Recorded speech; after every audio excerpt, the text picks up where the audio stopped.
கிருஷ்ண உணர்வில் ஈடுபடுத்த வேண்டும். முழுமுதற் கடவுளுடனான உறவை மறந்திருப்பதே வாழ்க்கை போராட்டத்தின் துன்பங்களுக்கான மூல காரணம் என்பதை அறிய வேண்டும். நாம் கிருஷ்ணரை மறந்தாலே நாம் பௌதீக உலகத்தில் வாழ்கிறோம் என்று அர்த்தம் அப்படின்னு சொல்லியிருக்கேன் பிரபுஜி. கோஸ்வாமி என்றால் புலன்களை அடக்கியவர்கள், மனதின் உந்துதல் மற்றும் புலன்களை கட்டுப்படுத்தியவர்களுக்கு கோஸ்வாமி என்று அழைக்கப்படுவார்கள்.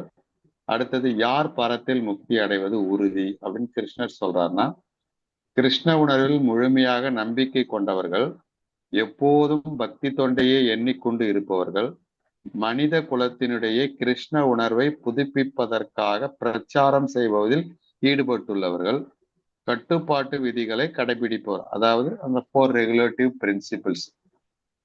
இத இந்த 4 செயல்களையும் கடைபிடிப்பவர் பரத்தில் முக்தி அடைவது உறுதி அப்படின்னு கிருஷ்ணர் சொல்லியிருக்காரு. அடுத்ததா நம்ம என்ன நினைச்சு முடிவு பண்ணோம், கிருஷ்ணரே பரம அனுபவிப்பாளர், அவர் தான் பரம உரிமையாளர், அவர் நம்முடைய பரம நண்பர். அடுத்தது, கிருஷ்ணர் யாருக்கெல்லாம் முக்தி அளிக்கிறார் அப்படின்னு சொன்னா, கோபத்திலிருந்து விடுபட்டவருக்கு முக்தி அளிக்கிறார். எல்லா பௌதீக ஆசைகளிலிருந்தும் விடுபட்டவர்களுக்கும் பக்குவத்தை அடைவதற்காக தொடர்ந்து முயற்சி செய்பவர், அப்புறம் தன்னுணர்வு உடையவர்கள், அப்புறம் தன்னொழுக்கம். அதுலயும் அந்த 4 ரெகுலேட்டிவ் பிரின்சிபல் மோர் இம்பார்ட்டன்ட் சொல்லியிருக்கீங்க. அடுத்து 5.27-28 அஷ்டாங்க யோகம். அதுல யம, நியம, ஆசன, பிராணாயாம, பிரத்யாகார, தாரண, தியான, சமாதி. இந்த யம நியம இதை பத்திலாம் கடைசியா சொல்லி முடிச்சிங்க பிரபுஜி. தேங்க்யூ பிரபு. தேங்க்யூ. நம்ம இந்த அஷ்டாங்க யோகத்தை பத்தி நம்ம ஆரம்பிச்சோம். நம்ம யாமத்தை பத்தி முடிச்சோம் நம்ம இல்லையா? அந்த எத்திக்கல் ரெஸ்ட்ரெயின்ஸ், நம்ம எப்படி நம்ம வரமுறைக்குள்ள நம்ம கட்டுப்பட்டு வாழ வேண்டும், மொராலிட்டி இருக்கணும் அப்படின்ட்டு. அஹிம்சை, நம்ம அந்த நான் வயலன்ஸ் ப்ராக்டிஸ் பண்ணணும். அதே மாதிரி நம்ம சத்தியம் இருக்கணும், ட்ரூத்ஃபுல்னஸ் இருக்கணும். அப்புறம் அஸ்தேயா அப்படின்னா ஸ்டீலிங் பண்ணக்கூடாது, திருடக்கூடாது. அப்புறம் பிரம்மச்சாரியம், செலிபசி, காம உணர்வு போகக்கூடாது. நம்ம வர்ணாசிரமத்தை கடைபிடிக்க வேண்டும் பார்த்தோம். அப்புறம் அபாரிகிரகா அப்படின்னா நான் பொசசிவ்னஸ், என்னது அப்படின்னு சொல்லி செல்ஃபிஷா எதுவும் பொசசிவ்னஸ் இருக்கக்கூடாது அப்படின்ட்டு நம்ம பார்த்தோம். அதுதான் யாமோடைய தன்மைகள். அப்புறம் நியமா நம்ம ஆரம்பிச்சோம் போன வாட்டி. நியமா அப்படின்னு சொன்னா நம்ம பர்சனல் டிசிப்ளின், நம்மளுடைய நம்ம இந்த உடல் இருக்கு இல்லையா, உடலும் அந்த மனதும் வச்சு அதை எப்படி நம்ம டிசிப்ளினா வச்சிருக்கலாம், இன்டர்னல் டிசிப்ளின், நம்ம எப்படி நம்மளை மேனேஜ் பண்ணலாம், அதுதான் நம்ம நியாமா அப்படின்ட்டு நம்ம பார்த்தோம். நியாமால ஃபர்ஸ்ட் திங் என்ன அப்படின்னா கிளென்லினஸ், சௌச்சம். இந்த கலியுகத்துல சௌச்சம் ரொம்ப குறைவா இருக்கு அப்படின்ட்டு நம்ம இதுலயே சொல்லியிருக்க, பாகவதத்திலையும் புராணங்கள்லையும் சொல்லியிருக்காங்க. முன்னெல்லாம் பாத்தீங்கன்னா வீட்டுல காலங்காலத்துல எழுந்து வீட்டுல குளிச்சு கோலம் போட்டு இந்த மாதிரி நம்ம தெரியும். எனக்கெல்லாம் தெரியும், நம்ம சின்ன வயசுல எல்லாம் அப்படித்தான் இருந்தது எல்லா இடத்துலயும். ஆனா இப்ப பாத்தீங்கன்னா அந்த மாதிரி நிலைமை ரொம்ப கம்மியாயிடுது இல்லையா? சில இதெல்லாம் பாத்தீங்கன்னா ஈவினிங் தான் எல்லாம் குளிப்பாங்க, இல்லை லேட்டா இது பண்ணுவாங்க. முன்னெல்லாம் சமையக்கட்டுல போகணும்னாவே இந்த நம்ம வீட்டுல இருக்கவங்க எல்லாம் குளிச்சுட்டு தான் சமையக்கட்டுல நுழைவாங்க இல்லையா? அதெல்லாம் நம்ம பார்த்துருக்கோம். அது மாதிரி பல்லு விளக்காம காஃபி குடிக்கிறது, இல்லை சாப்பிட மாட்டாங்க, அதெல்லாம் இருந்தது. இப்போ அதெல்லாம் ஒண்ணுமே கிடையாது. அதே மாதிரி முன்னே நம்ம வெளியே எங்கேயாச்சும் போயிட்டு வந்தோம்னா காலெல்லாம் கழுவி இதெல்லாம் பண்ணி தான் இருப்போம். இந்த கோவிட் டைம்ல எல்லாரும் பண்ண ஆரம்பிச்சோம்.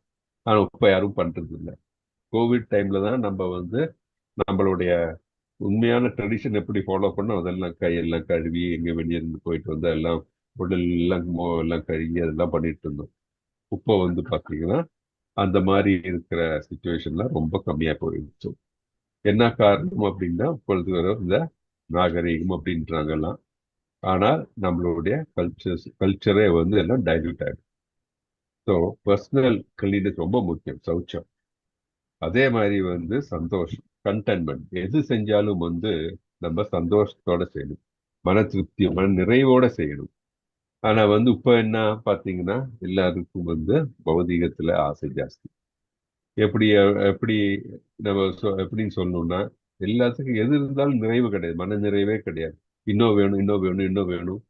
மற்றவன் இருந்தால் கூட பரவாயில்ல, நான் அந்த ஆள் மேல இருந்து நான் வந்து சாதிக்கணும், அப்படிதான் பார்க்கணும். எதிர் வீட்டுக்காரன் பக்கத்து வீட்டுக்காரன் அப்படி இருக்கான், நானும் அந்த நிலைக்கு போகணும் அப்படின்னு. மனசு சந்தோஷம் வேணும், கண்டென்மெண்ட் தேவை. ஸோ சிம்பிளிஸ்டிக் லைஃப் இருந்தாவே கண்டென்மெண்ட் வரும். ஸோ அது அந்த மாதிரி நிலைமை. அதே மாதிரி தபஸ், ஆஸ்ட்ரிட்டி. ஆஸ்ட்ரிட்டினா ஒரு சிட்டை வரம்புக்குள் இருக்க வேண்டும் இல்லையா? முன்னெல்லாம் பார்த்தீங்கன்னா இப்போ நம்ம டிவோஷனல் சர்வீஸ் வந்ததுனால இப்போ ஏகாதசி விருத்தம் இதெல்லாம் பண்றோம் நம்ம. அதே மாதிரி பிரசாதம் சாப்பிட்ற நம்ம கடவுளுக்கு அழித்து அதை நம்ம உணரோம். அந்த மாதிரிலாம் நடக்குது. ஆனா வந்து நிறைய பௌதிகத்தில் இருக்கிறவங்க இந்த ஆஸ்ட்ரிட்டி எல்லாம் ரொம்ப கம்மி. முன்னெல்லாம் பார்த்தீங்கன்னா வந்து விரதம் இருப்பாங்க. எனக்கே தெரியும், இப்போ வந்து சபரிமலை அந்த மாதிரிலாம் போகும்போது 41 நாள் விரதம் எடுத்து போவாங்க. இப்போ பார்த்தீங்கன்னா எல்லாரும் வந்து 3 நாள் கூட இருக்க மாட்டாங்க. அப்படியே சிலவங்க அப்படியே போவாங்க, அப்படியே உடனே மாலை போட்டு அப்படியே மேலே ஏறிடுவாங்க. அந்த மாதிரிலாம் பண்றாங்க. ஸோ அதே மாதிரி எல்லாரும் வந்து எல்லாம் டைல்யூட் பண்ண ஆரம்பிச்சுட்டாங்க. மினிமம் தபஸ்யா ஆஸ்ட்ரிட்டி இருக்கு. இப்போ பார்த்தீங்கன்னா நம்ம கோவில்கள்லாம் நீங்க கவனிச்சிருக்கீங்களா தெரியல, மிக்கவாரும் பார்த்தீங்கன்னா மலை மேல இல்லை வந்து காட்டுக்குள்ள அந்த மாதிரி கொஞ்சம் அந்த மாதிரி இடத்துல தான் இருக்கு. என்ன காரணம்னா மக்கள் வந்து பௌதிகத்துல இருக்கிற டைம்ல அவங்க வந்து அப்படியே நடந்து இல்ல கோவில் இந்த சன்னிதானத்து போக்குள்ள பாத்தீங்கன்னா அவங்க மனதை அப்படியே பியூரிஃபை, கடவுளை பத்தி நினைத்து நினைத்து நினைத்து அவங்க போகும்போது மனதுல வேற எதுவுமே இருக்காது, பூர்ணமா கடவுள் தான் இருப்பாரு. அந்த மாதிரி நிலைமையில தான் போய் எல்லாரும் கோவில் போய் இது பண்ணியிருந்தாங்க. ஆனா இப்போ வந்து பாத்தீங்கன்னா கோவில் வந்து பிக்னிக் ஸ்பாட் மாதிரி போவாங்க. அங்க போய் வந்து என்ன, தட் இஸ் நான் எல்லாரும் சொல்லலாம், ஜென்ரலா சொல்லல, ஆனால் நிறைய பேர் அந்த மாதிரி நிலையில இருக்காங்க. ஸோ நம்ம இந்த தபஸ், ஆஸ்ட்ரிட்டி, செல்ஃப் டிசிப்ளின் ரொம்ப கம்மியா இருக்கு இல்லையா? ஸோ அது நம்ம கண்கூடா பார்த்துட்டு இருக்கோம்.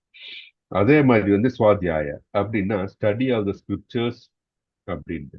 அப்படின்னு நம்மளுடைய வேதங்களை படிக்கிறது. முன்னெல்லாம் பார்த்தீங்கன்னா சாயந்தரம் ஆனா இது தெரியும், இப்ப எங்க வில்லேஜஸ் இப்பவும் நடக்கும் அது நிறைய வீட்டில். சாயந்தரம் ஒரு 6 மணி ஆச்சுன்னா விளக்கு வச்சு என்ன பண்ணுவாங்க, பாகவதம் இல்லை பகவத்கீதா இல்லை நம்ம ஏதாச்சும் புராணங்கள் வாசிப்பாங்க இல்லையா? ஸோ அந்த மாதிரி வந்து நிறைய ப்ராக்டிசஸ் நம்ம இது இருந்தது. இப்போ அதெல்லாம் வந்து கம்மியாகிவிட்டது. அது ரொம்ப முக்கியம், ஸ்கிரிப்சர்ஸ். அதே மாதிரி வந்து ஈஸ்வர பிராணிதானம் அப்படின்னா சரண்டர் டு த லார்ட், கடவுளுக்கு கடவுள் சரணடைவது. கடவுள் பயம் பார்த்தீங்கன்னா இப்போ கடவுள்னா பயம், எனக்கு பூச்சாண்டி வருது அப்படி இந்த பயம் கிடையாது. அந்த பய பக்தின்னு சொல்லுவோம் இல்லையா, அந்த பக்தி வந்து முன்ன வந்து நிறையாகவே இருந்தது. ஆனால் வந்து டைல்யூட் ஆகி கொண்டு வருகிறது. அது இருக்கக்கூடாது. ஸோ இந்த நியமம், பர்சனல் டிசிப்ளின் ஒரு மனிதனுக்கு தேவை. அது இல்லை என்றால் விலங்குகளுக்கும் மனிதர்களுக்கும் வந்து வித்தியாசமே இல்லாம போயிடும். அது நம்ம அது 2வது லிம்ப். அஷ்டாங்க, அஷ்டாங்க நான் போன வாட்டி சொன்னேன், அஷ்டான 8, அங்கம்னா லிம்ஸ். அப்புறம் அடுத்தது வந்து ஆசனம். ஆசனம் அங்க வந்து யோகா பண்ணும்போது அதோட பாஸ்டர் எப்படி நம்ம உட்காரு கம்ஃபர்டபுள் உட்காரணும். நம்ம பாடியை வந்து மெடிடேஷனுக்கு நம்ம அது ரிலாக்ஸ், அந்த போஸ்டர் நிமிர்ந்ததுக்கு வந்து இருந்தது, அது ரொம்ப தேவை. அதே மாதிரி அஷ்டாங்க அந்த யோகம் ஆசனம் இருக்குல்ல, அந்த பொசிஷன் வந்து நம்ம அந்த யோக நிலைக்கு கொண்டு வர்றதுக்காக இருக்குமே தவிர ஜிம்னாஸ்டிக்ஸ் கிடையாது. நிறைய நீங்க கவனிச்சிருப்பீங்க, இப்போ பல விதமான யோகா பேர் எல்லாம் பேர் இருக்கு இல்லையா? நீங்க உங்களுக்கு எவ்வளவு பேருக்கு தெரியும் தெரியல, பீர் யோகான்னு இருக்கு தெரியுமா? பீரை வச்சுட்டு அவங்க யோகா பண்ணுவாங்களா? என்ன பண்ண முடியும்? அந்த மாதிரி எல்லாம் வந்து அவங்க ஒவ்வொருத்தரும் ஒவ்வொரு பேரை வச்சு ஒவ்வொன்றும் பண்றாங்க, கமர்ஷியலைஸ் பண்றாங்க யோகத்தை. அந்த யோக நிலையை வந்து அந்த அளவுக்கு வந்து எல்லாம் கமர்ஷியலைஸ் பண்ணியிருக்காங்க. அது வெறும் ஜிம்னாஸ்டிக் உடற்பயிற்சி கிடையாது. ஸோ எப்படி பண்ணணும், இந்த பத்தாஞ்சல் யோகம் சொல்லியிருக்கல, என்ன முறையில் சொல்லியிருக்கோ அந்த முறையில நம்ம யோகாசனங்களை செய்ய வேண்டும். ஏன்னா அந்த ஒரு பாஸ்டர்ஸ் வந்து நம்ம இதுல சொல்றது என்ன, அதனால என்ன அட்வான்டேஜ் அப்படின்னா ஒவ்வொரு பாஸ்டரும் வந்து நம்மளோட ஹெல்த், மனநிலை, மனதை வந்து ஸ்திரப்படுத்துறது, அதே மாதிரி ஃபோக்கஸ் பண்றதுக்கு இதுக்கெல்லாம் வந்து அது உதவியாக. இது எல்லாத்துக்கும் பின்னாடி சயின்டிபிக் இது இருக்கு. ஸோ அந்த யோகம், அந்த பாஸ்டர் ரொம்ப ரொம்ப முக்கியம். அதே மாதிரி வந்து பாத்தீங்கன்னா அடுத்தது வந்து பிராணாயாமம். நான் சொன்னப்பதான் சொன்னேன், இந்த பிரெத் கண்ட்ரோலுக்கு one of the best thing is நம்மளுடைய ஹரிநாமம், ஹரே கிருஷ்ண மகாமந்திரம் சொல்லும்போது. அப்படி பண்ணும்போது நம்மளுடைய பிரெத் கண்ட்ரோல் பண்றோம். பிரெத் தான் நம்ம பிராணம் தான், பிராணவாயு இல்லை, அதுதான் நம்மளுடைய இந்த உடம்பை நமக்கு நமக்கு உயிரை வச்சிருக்கிறது. உயிர் அந்த பிராணன் வந்து உடலுக்குள்ள எப்படி அது போகுதோ அதுக்கு ஏற்ற மாதிரி தான் நம்மளுடைய எல்லா இதுவும் மெட்டபாலிசம்ல இருந்து நம்ம உறுப்புகள் எப்படி இயங்க வேண்டும் என்று இருக்கிறது எல்லாம் வந்து உள்ள இருக்கிறதெல்லாம் அந்த பிராணனுடைய அந்த நிலையை பொறுத்து தான் இருக்கு. ஸோ அது irregular இருந்தால் யூ கெட் டிசீசஸ். அது ஒழுங்கா சீராக இருந்தால் ஹெல்த்தி லைஃப். அது ரொம்ப ரொம்ப முக்கியம். அப்படி இருக்கும்போது என்ன, சீராக இருக்கும்போது நம்ம காம்னஸ் வந்துடுது நமக்கு. அதே மாதிரி நமக்கு வந்து கான்சென்ட்ரேஷன், மனஸ்திரத இதெல்லாம் வரும் நமக்கு. அது ரொம்ப முக்கியம். அதனால தான் நான் வந்து இன்சிஸ்ட் பண்றேன், இந்த ஜெபம் ஆரம்பிங்க. மினிமம் வந்து 4 ரவுண்ட் ஆச்சு நீங்க ஆரம்பிங்க. இந்த லெவல் 2 முடியறப்போ 8 ரவுண்ட் வரைக்கும் வர பாருங்க. அப்புறம் வந்து பிரத்யாகார அப்படின்னு என்ன, வித்ட்ராயல் ஆஃப் சென்சஸ் அப்படின்ட்டு, தட் இஸ் நம்ம புலன்களை அடக்குது. அது எப்படின்னா, புலன்களை உள்நோக்கி நம்ம கொண்டு செல்ல வேண்டும். Detaching from the external distraction, that is புலன்களை வெளியில் நடக்கக்கூடிய காரியங்களில் நிலைநிறுத்தாமல் மன உணர்வு, தன்னுணர்வு கொள்றதுக்கு அது யூஸ் பண்ண வேண்டும். எப்படி அப்படின்னு சொன்னா, நம்ம மனதை, நம்ம யார் நமக்கு தெரியல, நம்ம ஆத்மா. நம்ம வந்து ஃபோக்கஸ், மெடிடேஷன் இல்லையா, மெடிடேட் பண்ணும்போது நம்ம தன்னுணர்வு கிடைக்குது, ஃபோக்கஸ் மைண்ட் கிடைக்குது நமக்கு. இது வந்து ரொம்ப முக்கியம். So withdrawal of senses. ஏன்னா மனதை கட்டுப்படுத்தும் போது என்ன ஆகுதுன்னா, நம்ம புலனின்பத்தை ஈடுபடுறத வந்து நம்ம குறைக்க முடியும். புலன்கள் வெளியில் இருக்கிறது, வெளியில் இருக்கிறது அப்படின்னா பார்வை வந்து கண்டதை பார்க்கறதுக்கு தோணும், அதுல நம்ம மனது டிஸ்ட்ராக்ட் ஆகும். கண்டு கேட்கறது தோணும், அப்ப நம்ம மனசு டிஸ்ட்ராக்ட் ஆகலாம். இல்லையா, கண்டு சாப்பிட தோணும், கண்டதை பேச தோணும். இதெல்லாம் இந்த புலன்களை அதை விட்டு விட்டு நம்ம மனதினை அடக்கி நம்ம மனதுக்குள் இறைவனை, கிருஷ்ண உணர்வில் கொண்டு வந்து விட்டோம்னா நமக்கு தன்னுணர்வு, நாம் யார், நம்மளுடைய கடமை என்ன, நம்மளோட கோல் என்ன, இலக்கு என்ன, இதெல்லாம் நமக்கு வந்து. ஸோ திஸ் இஸ் அது ஒரு ரொம்ப முக்கியமான பிரத்யாகாரம் அர்த்தம்.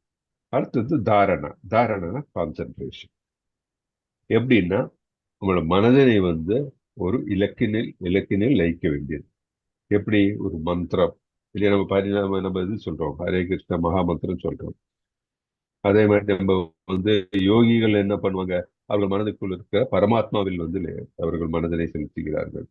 ஸோ அந்த மாதிரி ஏதாவது ஒரு இது நம்ம வந்து மனதினை வந்து கட்டுப்படுத்தி, மனதினை வந்து ஒரு ஒரு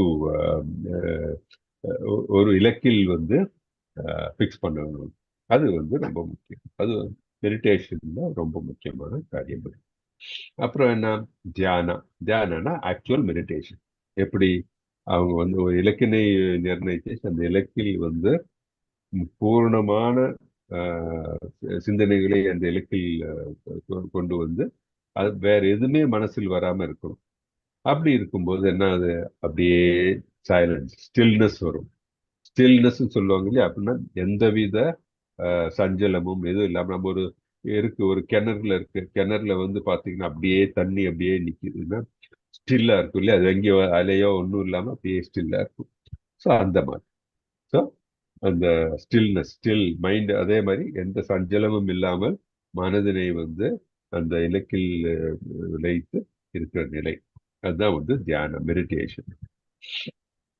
அதே அப்புறம் சமாதி. சமாதினா கம்ப்ளீட் உணர்வே நம்ம எய்துதல், உணர்வுல அப்படின்னா என்ன, நம்ம வந்து நம்ம ஏதோ ஒரு இலக்கினை வைத்திருக்கோம் இல்லையா, அந்த இலக்கில் சென்று நம்ம ஐக்கியமாகிறது, அதுதான் சமாதி. அது ஹையஸ்ட். அந்த சமாதி நிலையை வரும்போது நமக்கு ஆனந்தம் வருகிறது. பக்தி யோகத்துல நம்ம என்ன பண்றோம், ஹரிநாமம் பண்றோம், கடவுளுக்கு தொண்டு பண்றோம். அப்படி எல்லாம் பண்ணிட்டு இருக்கும்போது கடவுள் நம்ம வந்து 5 ரசங்கள், ஏதாவது ரசத்தில் நம்ம கடவுள் நம்ம உறவு கொள்றோம். அப்ப என்ன ஆகுது, நமக்கு கடவுளே மனதில் நிறையும் போது சச்சிதானந்தம், நமது ஆனந்தம் வந்து நமக்கு. அதே மாதிரிதான் மெடிடேஷன். மெடிடேஷன்லையும் மனதையும் புலன்களையும் கட்டுப்படுத்தி இறைவனில் லயித்து இறைவனில் மனதினை ஸ்திரப்படுத்தி அந்த உணர்வு வந்து பூரணமாகும் போது அந்த சமாதி நிலை வந்துடுது. அப்போ ஆனந்தம் வந்துடுது, உயர்ந்த பிளஸ் சச்சிதானந்தம். அது நம்ம வந்து இந்த எட்டு அங்கங்கள்ல அதுதான் இருக்காங்க. ஓகே, யாமா, நியாமா, ஆசனா, அப்புறம் வந்து பிராணாயாமா, அப்புறம் பிரத்யாகார, தாரணா, அப்புறம் என்ன சொன்ன தியானா, சமாதி. இதுதான் வந்து அஷ்டாங்க யோகத்தினுடைய அந்த டிஃப்ரெண்ட் நிலைகள். ஓகே, ஸோ அதுதான் சொல்லுவாங்க. இந்த அஷ்டாங்க யோகம் பண்ணும்போது, நம்ம வந்து யோகம் பண்ணும்போது, யோகா நிலையில் இருக்கும்போது சிலவங்க சொல்லுவாங்க கண்ணை மூடிட்டு இருக்கணும், கண்ணை மூடிட்டு பாதி திறந்துருக்கும். இதெல்லாம் படிப்போம் நம்ம. ஏன்னா கண்ணை மூடிட்டு அப்படியே வந்து தூங்கிடுவாங்க சிலவங்க. அது கூட பாதி, பிகாஸ் உணர்வு இருக்கணும் நமக்கு. ஸோ அந்த மாதிரி எப்போ வந்து உணர்வோட இருக்கும். யோகம் செய்யும் போது கண் உணர்வு நமக்கு நிற்க வேண்டும் அப்படின்ட்டு நம்ம பார்க்கணும். ஓகே, இதுதான் வந்து இந்த அஷ்டாங்க யோகத்தினுடைய ஒரு குவிக் சம்மரி. இதை பத்தி நம்ம படிக்கவும் போறோம். 6th சாப்டர்ல கொஞ்சம் டீட்டெயிலாகவும் பார்ப்போம். ஓகே, ஸோ இதான் 27, 28ல நம்ம இந்த இதை பத்தி போன செஷன்ல பார்த்தோம்.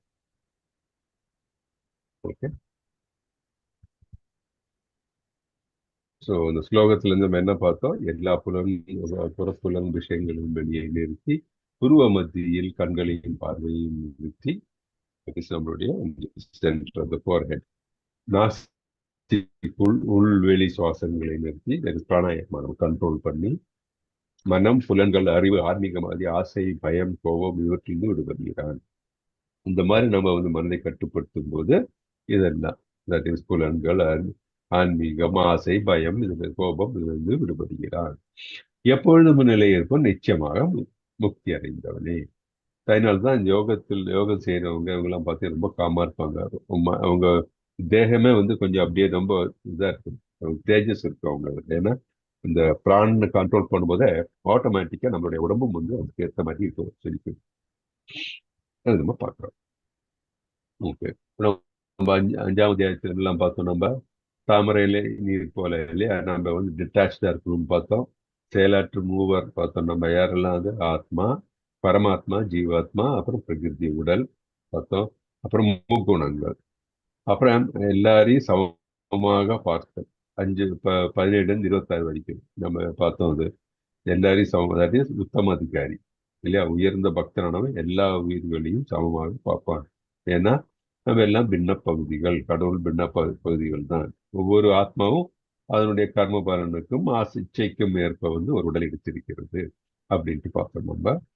அப்புறம் வந்து நம்ம 27, 28 அஷ்டாங்க யோகத்தை பத்தி ஒரு சின்ன ஒரு இது பார்த்தோம் நம்ம, ட்ரெய்லர் மாதிரி.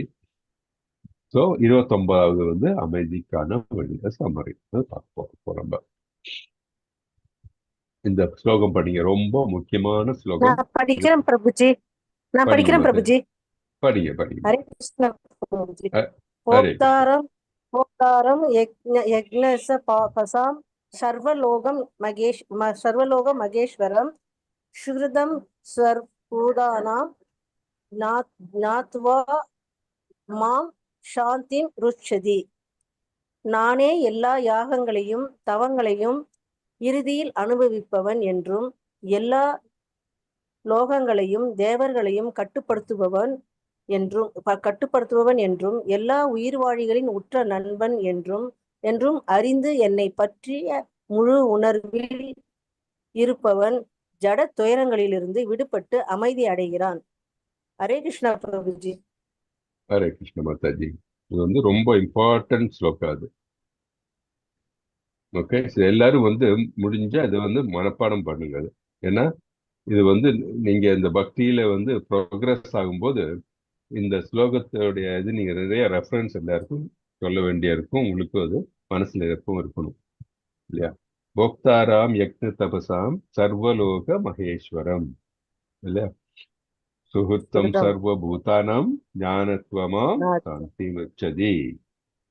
அப்படின்னு என்ன? நானே எல்லா யாகங்களையும் தவங்களையும் இறுதியில் அனுபவிப்பவன். என்னது? கடவுள் தான் இஸ் த சுப்ரீம் என்ஜாயர். யார் சுப்ரீம் என்ஜாயர்? கிருஷ்ணர் தான் வந்து சுப்ரீம் என்ஜாயர் அப்படின்னு, சுப்ரீம் பெனிஃபிஷியரி, சுப்ரீம் என்ஜாயர். அதான் போக்தாராம் அப்படின்னா supreme enjoyer, supreme beneficiary of யக்னான ஆல் சாக்ரிஃபைசஸ், இல்லையா? அப்படின்னா நம்ம செய்யக்கூடிய எல்லா காரியங்களும், எல்லா யக்னங்களும், எல்லாத்துக்கும் யாரை சென்றடையும்? அது கிருஷ்ணரை சென்றடையும். அவர் தான் சுப்ரீம் என்ஜாயர். ஓகே. எல்லா லோகங்களையும் தேவர்களையும் கட்டுப்படுத்துபவன் அவருதான். வந்து இந்த பிரபஞ்சம் எல்லா அண்டங்களையும் வந்து கட்டுப்படுத்துவது அவருதான். எல்லா தேவர்களையும் வந்து கட்டுப்படுத்துவது அவருதான். தட் இஸ், எல்லா தேவர்களும் கிருஷ்ணருடைய விருப்பத்துக்கு ஏற்பதான் வந்து ஒவ்வொரு காரியங்களும் செய்கிறார்கள். நமக்கு தெரியும் இந்த பிரபஞ்சத்துல என்ன நடக்கிறதோ அதுக்கு எல்லாத்துக்கும் ஒரு தேவர்கள் இருக்காங்க. அந்த தேவர்கள்லாம் யாரு? கிருஷ்ணருக்கு வேண்டி வந்து எல்லா செயல்களையும் செய்யறதுக்காக அவர்கள் இருக்காங்க, இல்லையா? சோ இந்த பிரபஞ்சத்தில் நடக்கிற எல்லா காரியங்களும் வந்து கிருஷ்ணருக்காக தான் நடக்கிறது என்று எல்லா உயிர் வாழிகளும் உற்ற நண்பன். சோ அவர் வந்து எல்லா ஆத்மாக்கள், எல்லா உயிர் வாழிகளுக்கும் அவர் அப்படின்னா அவர் தான் எல்லாவற்றையும் காப்பாத்துறாரு. சோ எல்லாரையும் வந்து அடைக்கலம் கொடுக்கிறவர் அவர் தான். அவரை நம்பி, அவர் மேல ஸ்ரத்தா, ஃபெய்த் வச்சு அவரை நம்பி அவரை நம்ம வந்து அவரை தியானித்தால் வந்து கண்டிப்பாக வந்து நமக்கு, அவர் தியானித்தால் அவர் வழிபட்டால் நமக்கு வந்து கண்டிப்பாக அவர் நம்மளை காப்பாற்றுவார் என்றும் அறிந்து என்னை பற்றிய முழு உணர்வில் இருப்பவன். என்ன முழு உணர்வுன்னு என்ன? தட் இஸ், கிருஷ்ணர் தான் வந்து எல்லா எல்லா எல்லா உயிரினங்களுக்கும், உயிரற்றவைக்கும், எல்லாவற்றுக்கும் அதிபதி. எல்லாம் அவர்கிட்ட தான் தோன்றியது, எல்லாம் அவருடைய பகுதிகள் தான். அவருடைய அந்த பொட்டன்சி இருக்கு இல்லையா, அன்லிமிட்டட். அவருடைய ஆற்றல் வந்து அளவு கடந்த ஆற்றல் உடையவர், இல்லையா? அதுல வந்து அவருடைய இந்த ஆற்றல் வந்து தட் இஸ், நம்ம சொல்லுவோம் இல்லையா, அந்தரங்க சக்தி, பகிரங்க சக்தி. அவர் விரிவாங்கங்கள்லாம் அந்தரங்க சக்தியிலிருந்து வந்தது. மனிதர்களும் அந்தரங்க சக்தியின் ஒரு பகுதியா இருந்தால் கூட நம்ம வந்து ததாசக்தின்னு சொல்றோம். ததாசக்தி என்றால் என்ன? நம்ம டீட்டெயில் சொல்லியிருக்கனால நம்ம வந்து இந்த பகிரங்க சக்தி, தட் இஸ் அவருடைய வெளி சக்தி, அது இந்த உள் சக்தியும் வந்து ரெண்டு, இந்த வெளி சக்தி மாயையானது இந்த மனிதர்கள் இந்த பிரபஞ்சத்தில் வரும்பொழுது மாயை வந்து மாயினால் பாதிக்கப்படுகிறார்கள். அதனாலதான் அவர் ததா சக்தின்னு சொல்றோம் நம்ம. ஸோ இந்த அந்தரங்க சக்தி, அதே மாதிரி அவருடைய பகிரங்க சக்தி, ததா சக்தி, எல்லா சக்திகளும் அவர்களிலிருந்து தோன்றியது தான். அது தெரியும். ஸோ அப்புறம் என்ன? அவருக்கு நிகராகவோ அவருக்கு மிகையாகவோ யாரும் கிடையாது, எதுவுமே கிடையாது. ஸோ ஜட துயரங்களிலிருந்து விடுபட்டு இதை புரிந்து கொள்கிறவன் என்ன? அவருக்கு சேவை செய்து அவரில் லைத்திருக்கும் பொழுது என்ன? ஜட துயரங்களிலிருந்து விடுபட்டு அமைதி அடைகிறான். அவரை திருப்திப்படுத்தக்கூடிய செயல்கள் செய்யும் போது அந்த செயல்கள் எல்லாம் நமக்கு தெரியும் அகர்மா நிலையில் இருக்கும். அகர்ம நிலையில் இருக்கும் பொழுது நம்ம அவருக்காக எல்லாம் செய்யும் பொழுது மனதும் வந்து ஒரு அமைதியான நிலை, சந்தோஷமான நிலையை அடைகிறார் அப்படின்ட்டு நம்ம இதை வந்து புரிஞ்சுக்கிறோம். அதுதான் சொல்றேன், அமைதிக்கான வழி என்ன? யோகம். என்ன உன்னதத்தை அவருக்காக இந்த ஞானம் நமக்கு வரும். என்ன அந்த ஞானம்? அவர் உன்னத அனுபவிப்பவர். யாரு? கிருஷ்ணர். அவர் யாரு? உன்னத உரிமையாளர், கட்டுப்படுத்துபவர். நமக்கு தெரியும், நம்ம ஈசாவசியம் ஈசோபனிஷத் மந்திரம் சொல்லியிருக்கல, ஈசாவசியம் இது சொல்லுவோம் அந்த ஸ்லோகம், மந்திரா 1. அதே மாதிரி உன்னத நலம் விரும்பி, தட் இஸ் எல்லாருக்கும் நல்லதே வரணும் அப்படின்ட்டு உன்னத நலம் விரும்பி அவர் தான் எல்லா உயிர் வாழிகளும் உற்ற நண்பர். இதை நம்ம தெரியும் பொழுது நம்ம மனது அமைதியான நிலை எப்பொழுது இருக்கும் அப்படின்ட்டு. ஸோ கிருஷ்ணர் நலம் விரும்பும் நண்பன், நண்பகமான சேவர்களை குருவாக அனுப்புகிறார் நமக்கு. அது தானே அவதாரம் எடுத்து வருகிறார், தர்மத்தை காக்கவும் தர்மத்தை நிலைநிறுத்தவும், இல்லையா? அதர்மம் தலை தூக்கும் டைமிலும் இல்லையா பக்தர்களை காக்கவும் யாரு கிருஷ்ணர் வந்து பூமியில் அவரே தோன்றுகிறார். அவர் வந்து தானே எப்படி எடுக்கிறார்? எய்தர் அவரே அவதாரம் எடுக்கிறார், இல்லை அவர் வந்து யாராச்சும் அனுப்புவார்.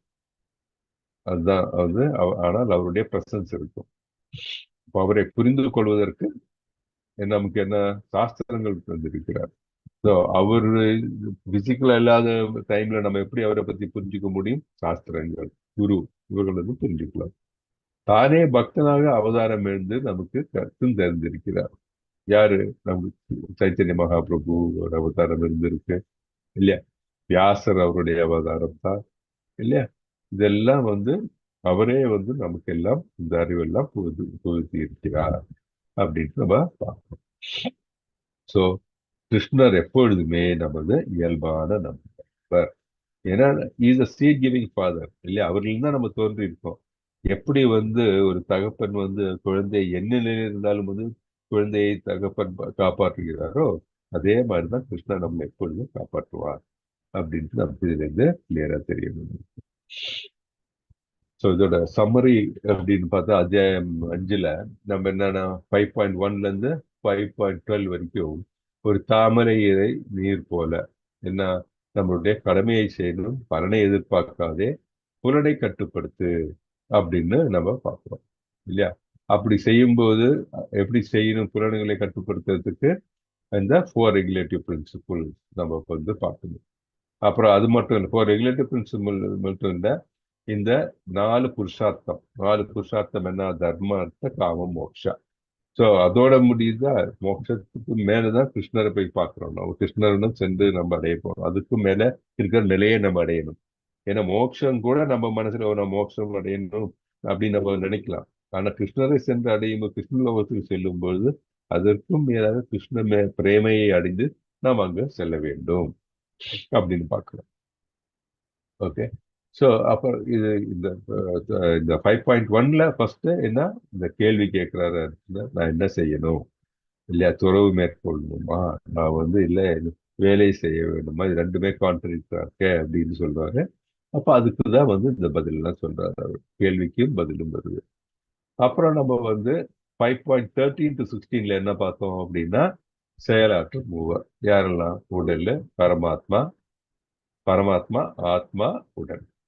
உடல் என்ன? அது அது வந்து நம்ம குறிக்கோளை சென்று அடையறதுக்கு வழிவகு அது ஒரு கருவியாக அது இருக்கும் இல்லையா? அதை யூஸ் பண்ணணும். ஏன்னா நம்ம வந்து இந்த மனித பிறவி ரொம்ப அரிதானது. பக்தி தொண்டு வந்து செய்யக்கூடிய ஒரே நிலை இந்த மனித உடலில் மட்டும்தான். ஸோ உடலை நம்ம வந்து அதற்கு உபயோகப்படுத்த வேண்டும், பார்க்க வேண்டும். அப்புறம் நம்ம ஏன் நம்ம உடலை வாட்டிக்கொண்டே உள்ளோம் அதுவும் பார்த்தோம். நம்ம கர்மத்துக்கு ஏற்பவும், கர்ம பலனுக்கு ஏற்பவும், நம்மளுடைய இச்சைக்கு ஏற்பவும் நம்ம உடல் மாறிக்கொண்டே இருக்கும். ஸோ இத்தகைய முயற்சி நமக்கு கிடைப்பது என்ன நம்ம பார்த்தோம். என்ன? தட் இஸ் நமக்கு அந்த விருப்பப்பட்ட ஒரு உடலும் விருப்பப்பட்டுள்ள நிலையும் நமக்கு வரும். ஸோ அதனால நம்ம என்ன செய்யணும்? கிருஷ்ணரே நினைத்து நம்மளுடைய விருப்பம் என்ன இருக்கணும்? கிருஷ்ண லோகத்தில் கிருஷ்ணனுடன் இருக்க வேண்டும். நம்ம அவர்களுடைய நிச்சய சேவகனாக இருந்தால்தான் நம்ம சச்சிதானந்தம் நிறைய அடைய முடியும் அப்படின்ற அறிவு நமக்கு இருக்கும் பொழுது அந்த கிருஷ்ணலோகத்துக்கு செல்வதுதான் நம்மளோட இலக்காக இருக்க வேண்டும். இப்போ நாம் எவ்வாறு உடலை பெறுகிறோம்? நாம் இப்போ ஜஸ்ட் எக்ஸ்பிளைன் இல்லையா? நம்ம இச்சையும் கர்ம பலனும் தான். ஸோ உடலின் இயற்கை that is made up of the different 24 elements அது பார்த்தோம். நம்ம இது நம்ம 5.13ல இருந்து 16 வரைக்கும் அது பார்த்தோம். அப்புறம் நம்ம வந்து 17ல இருந்து 26 சமமாக பார்த்தோம். எப்படி சமமாக எப்படி பார்க்கணும்னா ஒரு ஒரு உண்மையான ஒரு உயர்ந்த ரக ஒரு பக்தன் ஆகணும்னா எல்லா உயிர்களையும் சமநிலையில் பார்க்கணும் அப்படின்ட்டு. எப்படி அப்படி பார்க்கும்போது என்ன ஆகும்? நமக்கு நம்ம வந்து மற்றவர்களை ஒரு உயிர் இது ஒரு உடலை வைத்து நம்ம கணிக்க போறது கிடையாது. ஆத்மா அப்படின்னு புரிந்து கொண்டு எல்லா ஆத்மாக்களும் கிருஷ்ணருடன் வந்து கிருஷ்ணருடைய விண்ணப்பகுதிகள் தெரியும் போது கிருஷ்ணரே எல்லா உயிரிலும் பார்க்கணும். நம்ம அந்த நிலைக்கு வரணும். அதுல தான் நம்ம வந்து 5.18 என்ன அந்த ஸ்லோகம் என்ன? அதுல இருந்து என்ன பார்த்தோம்? யாராவது சொல்ல முடியுமா? 5.18 என்ன ஸ்லோகம் அது? 5.18 ஸ்லோகம் என்ன சொல்லுங்க பார்க்கலாம்.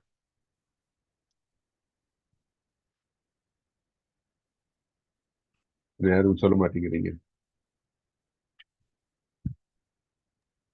ஹரே கிருஷ்ண பிரபுஜி. சொல்லுங்க மாதாஜி.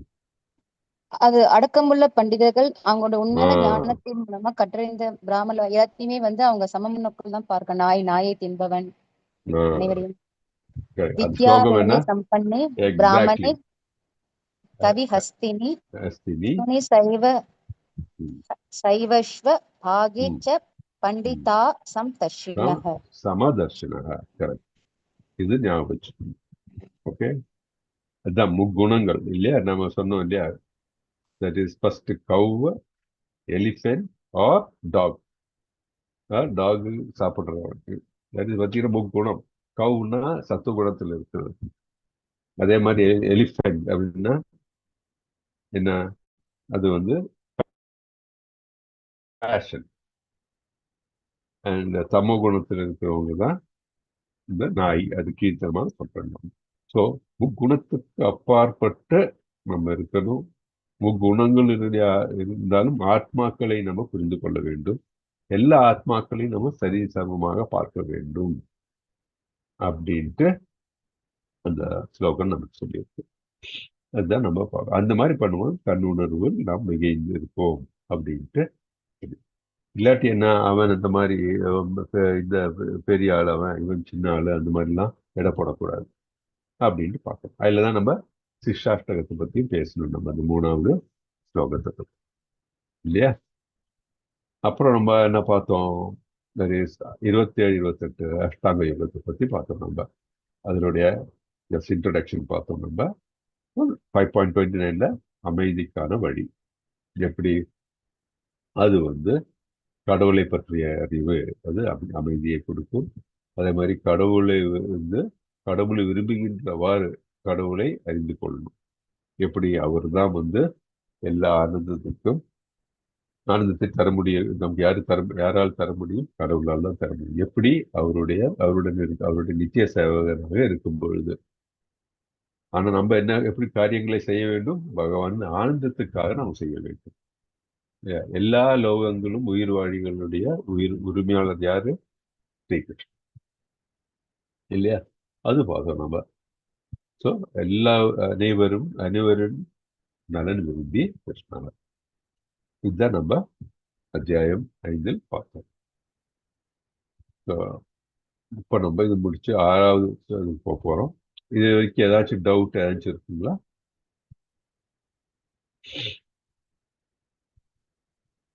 ஹரே கிருஷ்ணா. ஏதாச்சும் டவுட் ஏதாச்சும் ஷேர் பண்ண விரும்புறீங்களா? உங்க எக்ஸ்பீரியன்ஸ் ஏதாச்சும்?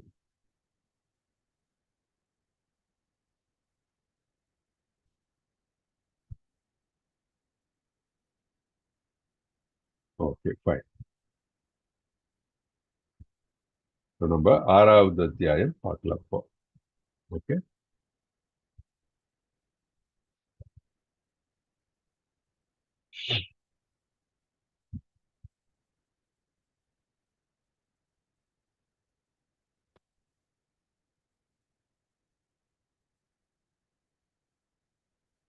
ஆறாவது அத்தியாயம் எதை பத்தி பேசுறோம்?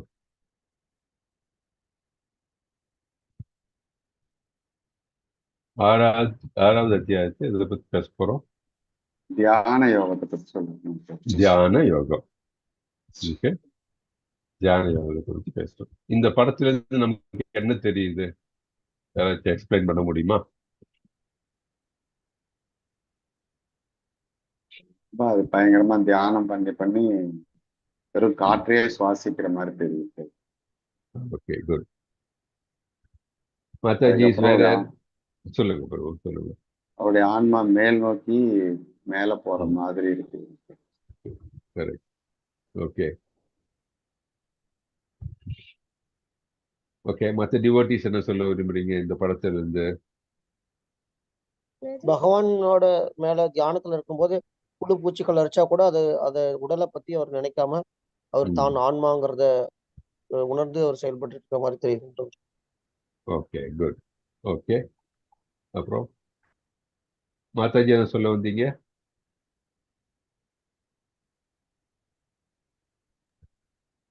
ஹரே கடவுளை கிருஷ்ணா. பத்தி மட்டுமே நினைச்சுக்கிட்டு தவம் பண்ணிட்டே இருக்காரு. ரொம்ப ரொம்ப கடுமையான தவம் பண்ணிட்டு இருக்காரு பிரபுஜி. கடும் கடவுளை பத்தி கடும் மட்டும் நினைச்சு. கடுமையான தவம். கரெக்ட். அப்புறம் வேற யாரு மாதாஜிஸ், வேற என்ன சொல்ல விரும்புறீங்களா?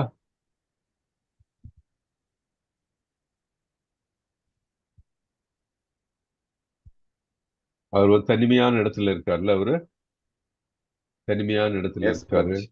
இல்லையா? தனிமையான இடத்துல இருக்காரு, ஆழ்ந்த இதுல இதுல இருக்காரு, மெடிடேஷன்ல இருக்காரு இல்லையா? நீங்க சொன்ன மாதிரி வந்து என்ன நடக்குதுன்னு அவருக்கு வேற எதுவுமே இல்லை. உடல் வருந்துனா கூட ஒண்ணும் இல்லை, ஒன்றும் சாப்பிடாம இருக்காரு போல இருக்கு, எல்லாம் அதான் தெரியுது இல்லையா? ஸோ வேற மனதினை கட்டுப்படுத்தி கொண்டு ஆழ்ந்த தியானத்தில் இருக்கிறாரு.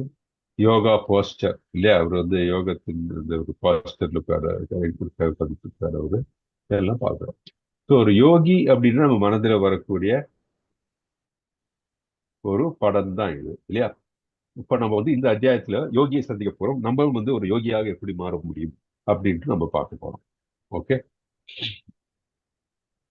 இதுக்கு முன்னாடி ஒரு கொஸ்டின், யோகிகள் வந்து எந்த நிலையில் அவர்கள் இறைவனை வந்து ரியலைஸ் பண்றாங்க? யோகிகள்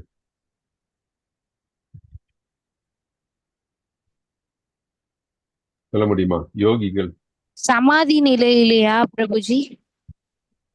இப்போ கடவுளுடைய 3 நிலை என்ன? பிரம்மன், கரெக்ட். பரமாத்மா, ஓகே, பகவான். பகவான். அப்ப யோகிகள் வந்து எந்த நிலையில் பகவானை ரியலைஸ் பண்றாங்க? பகவானுடைய நிலை.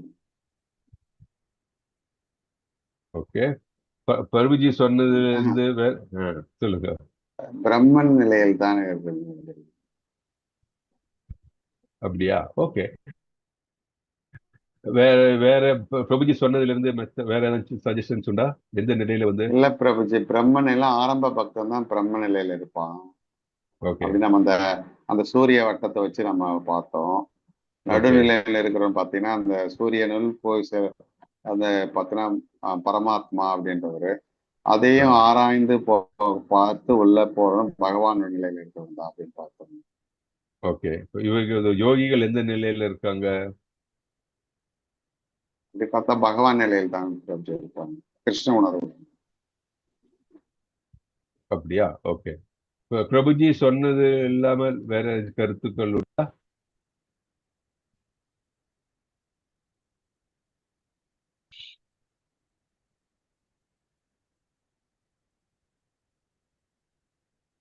ஓகே. இது எப்படின்னா, நம்ம வந்து யோகிகள் வந்து எப்படி யோகத்தில் தியானம் பண்ணுவாங்க? எதை வச்சு தியானம் பண்றாங்க? எதை இலக்காக வைத்து தியானம் பண்றாங்க யோகிகள்? ஆத்மாவை தரிசிக்கணும்ட்டு. ஆமா, அவங்க எதில் ஃபோக்கஸ் பண்றாங்க அவங்க? ஆத்ம ஞானமா பிரபுஜி? தன்னுட்டு இருக்கிற ஆத்மா. ஆத்ம ஞானம். ஆத்ம ஞானம் சொல்றதை விட ஞானம் சொன்னா அறிவு இல்லையா? அப்போ நீங்க ஆத்மா சரி, நம்மளுடைய ஆத்மாவை நினைச்சு அவங்க தியானம் பண்ண சுயமான ஆத்மாவை நினைச்சு தியானம் பண்ணுவாங்களா, இல்ல வேற ஏதாச்சும் பரமாத்மா.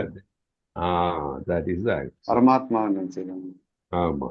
யோகிகள் பார்த்தீங்கன்னா அவர்கள் நம்ம பார்த்தோம் இப்பதான். தட் இஸ் அவர்கள் நெஞ்சுக்குள் இருக்கிற பரமாத்மாவை நினைத்துதான் தியானம் பண்ணுகிறார்கள்.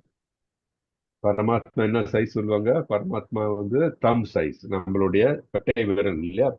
கட்டை விரல் நீளமுள்ள 4 கையுள்ள பரமாத்மாவை நினைத்து யோகிகள் தியானம் செய்வார்கள். அந்த மாதிரி செய்யும் போது, இந்த கடுமையான தவம் எடுக்கும்போது அவங்களுக்கு சித்திகள் உண்டாகும். ஓகே. அவர் எதை தியானம் பண்றாங்க? பரமாத்மாவை. நம்ம அது கிளியரா தெரியணும். திருப்பி நான் சொல்றேன், பிரம்மன் அப்படின்னா இந்த சன் டிஸ்க், தட் இஸ் சூரிய ஒளி. அது யாரு? மாயாவதிஸ், அந்த மாதிரி மௌனிஸ், இவங்கெல்லாம் தான் வந்து பிரம்ம நிலை.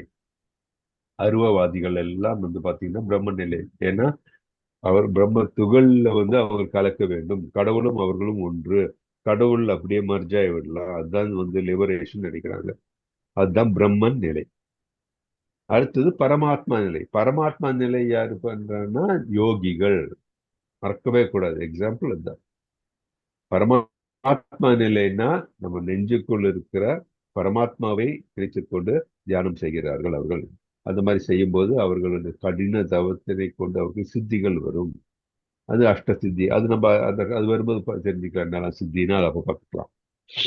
ஸோ சித்திகள் வரும் அவங்களுக்கு. ஸோ பரமாத்மாவை பற்றி அவர்கள் தியானம் செய்யும்போது அது முழுமையா அப்படின்னு சொன்னா அது முழுமையானது ஆக எடுத்துக்க முடியாது. காரணம் என்ன? நம்ம பார்த்தோம். அந்த அஷ்டாங்க யோகத்தில் என்ன பண்றாங்க? அவர்கள் அவர்களுடைய புலன்களை மனதையும் எல்லாம் கட்டுப்படுத்துறாங்க இல்லையா? புலன்களையும் மனதையும் அப்படி கட்டுப்படுத்தும் போது என்ன, அவர்கள் பரமாத்மாவை ஒரு இலக்காக வைத்துக்கொண்டு பண்றாங்க அவங்க. ஆனால் அந்த கட்டுப்பாடு விட்டு போனோம்னா மீண்டும் பௌதிகத்தில் விடுறதுக்கு வாய்ப்புகள் ஜாஸ்தி. அதற்கு எக்ஸாம்பிள் தான் நமக்கு யாரு தெரியும்? விஸ்வாமித்திர முனி இல்லையா? அவருக்கு எவ்வளவு பெரிய முனிவர்.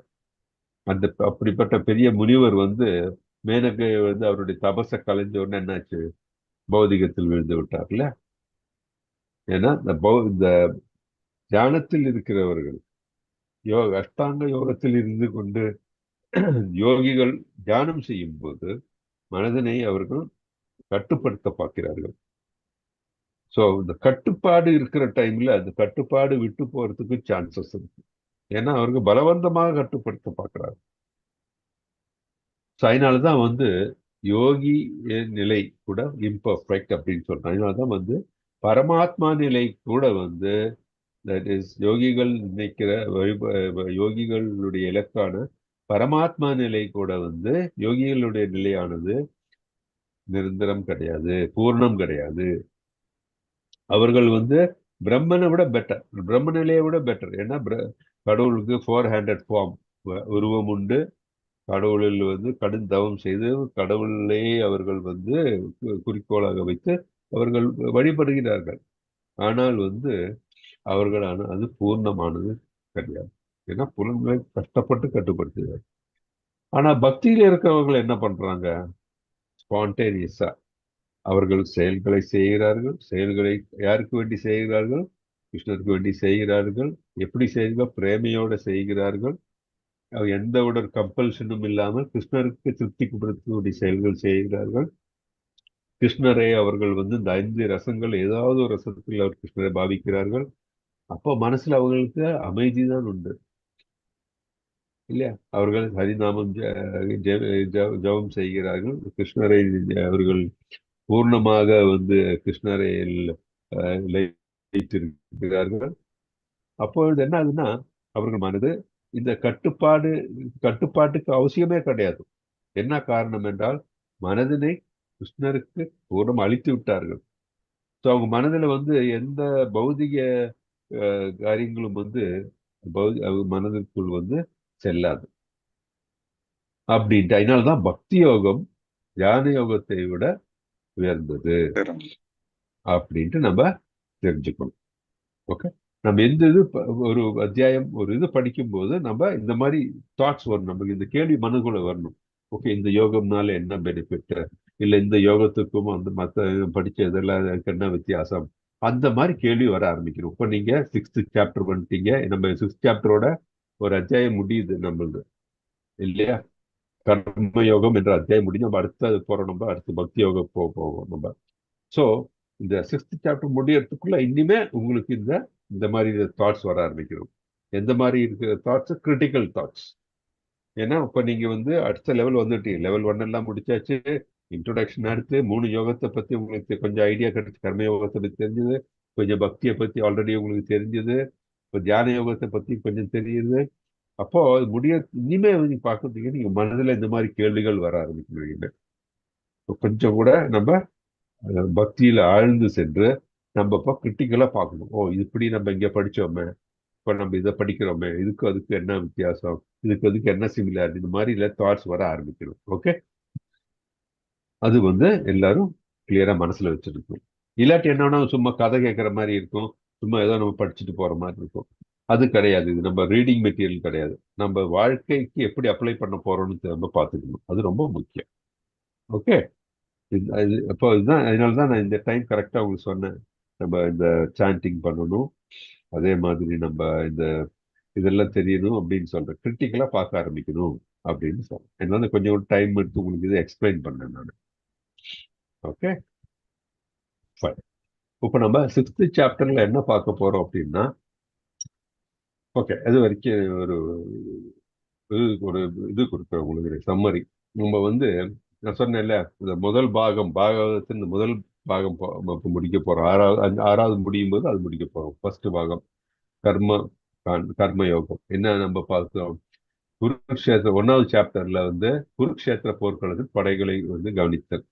ஸோ 2 படைகள் நாங்க அர்ஜுன் மனசுல வந்த அந்த சஞ்சலங்கள், இதை பத்தி எல்லாம் பார்த்தோம். அந்த படைகள் பலம் அதெல்லாம் பார்த்தோம். அப்புறம் 2வது சாப்டர்ல வந்து கீதையின் உட்பொருள் சுருக்கம். கிருஷ்ணர் இவருடைய அர்ஜுனுடைய இந்த மனதில் எழுந்த அந்த கன்ஃபியூஷன், அந்த இது கேள்விகள், அதற்கு பதில், அதெல்லாம் பார்த்தோம். அப்புறம் 3வது இதுல வந்து கர்மயோகத்தை பார்த்தோம், 3வது சாப்டர். அப்புறம் 4வது சாப்டர்ல உன்னத அறிவு, நிஷ்காம கர்மயோகம், இதை பத்தி எல்லாம் வந்து 5வது சாப்டர்ல பார்த்தோம் நம்ம, செயல் கர்மயோகம்.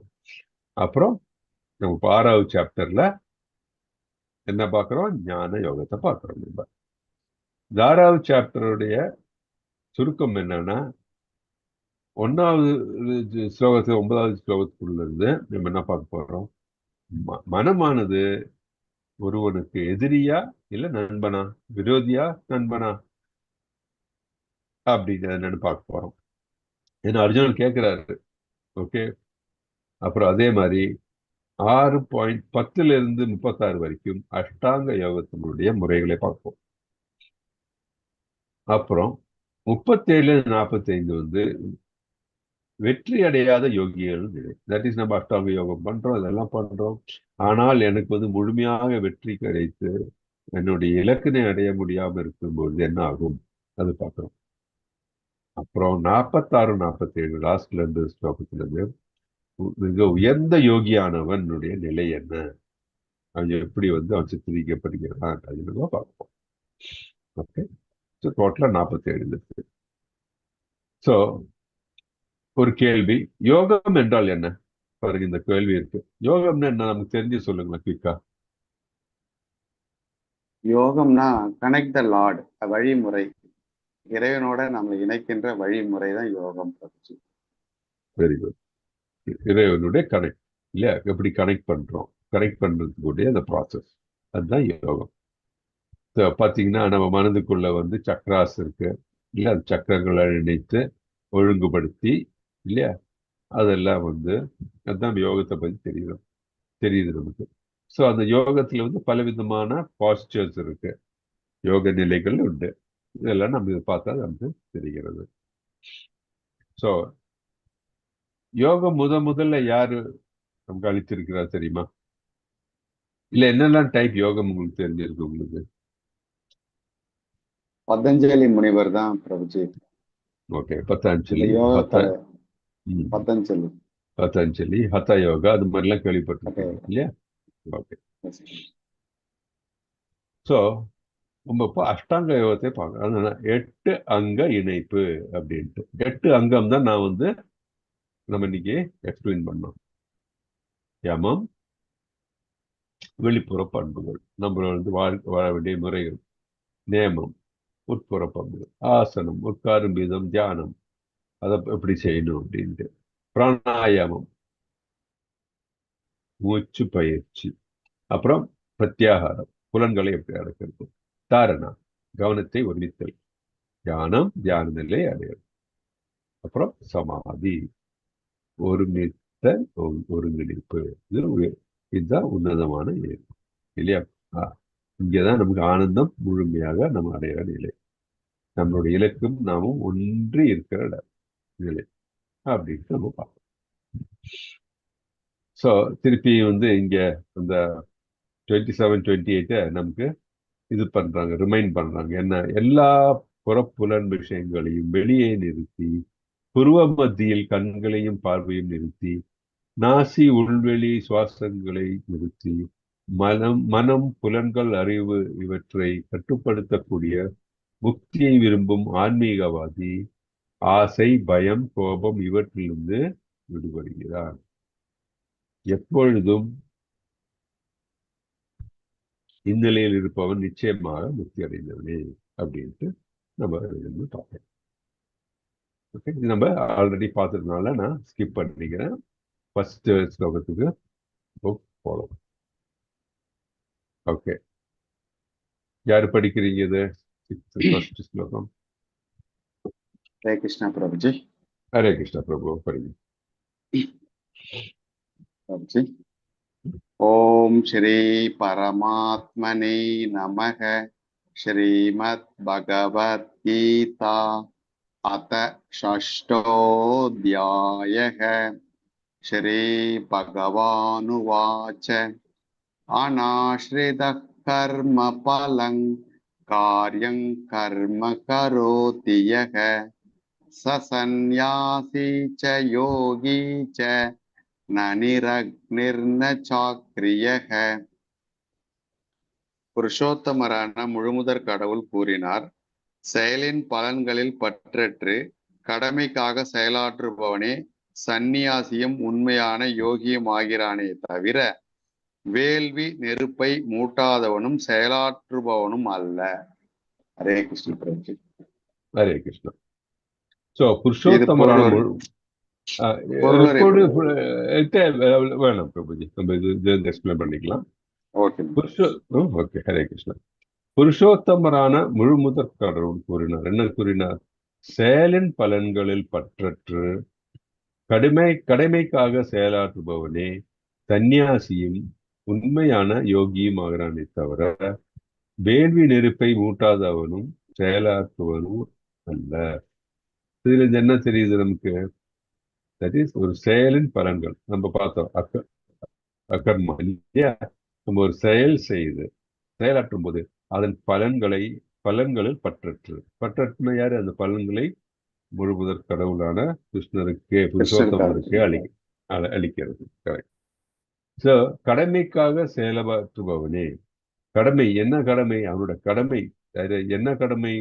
புருஷோத்தமரை திருப்திப்படுத்த வேண்டும் என்ற கடமை. கடமைக்காக செயலாற்றுபவனே சந்நியாசியும் உண்மையான யோகியும் ஆகிறான்.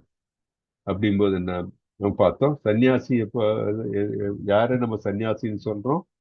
தட் இஸ் இலக்கும் அதே மாதிரி அவனுடைய மனதும் எல்லாம் ஒருங்கிணைந்த நிலையில் உள்ளவன். எல்லாவற்றையும் அவனுடைய உணர்வு அந்த இலக்கில் வைத்திருக்கிற நிலை, ஒருங்கிணைந்து இருக்கிற நிலை அடைந்தவன். அதுதான் சன்னியாசி அப்படின்னு சொல்றோம். இங்க நம்ம சன்னியாசின்னு யாரும் நம்ம சொல்றோம்? ஒரு டிவோட்டி, கிருஷ்ணர் பக்தியை வைத்து, கிருஷ்ண பக்தியை மனதில் வைத்து கிருஷ்ணரை அடைய வேண்டும் என்ற குறிக்கோளை வைத்து கிருஷ்ணரையே மனது நிறைந்து இருக்கிற நிலை இல்லையா? கிருஷ்ணர் மனது முழுமையாக இருக்கிற நிலை இருக்கு இல்லையா? அதுதான் சன்னியாச நிலை. அப்பதான் ஒரு யோகி, முழுமையான யோகி ஆகிறார். நம்ம பார்த்தோம் யோகம்னா என்ன? கிருஷ்ணருக்கும் நமக்கும் இருக்கிற அந்த தொடர்பு முழுமை பெறும்போது யோகி ஆகிறார்.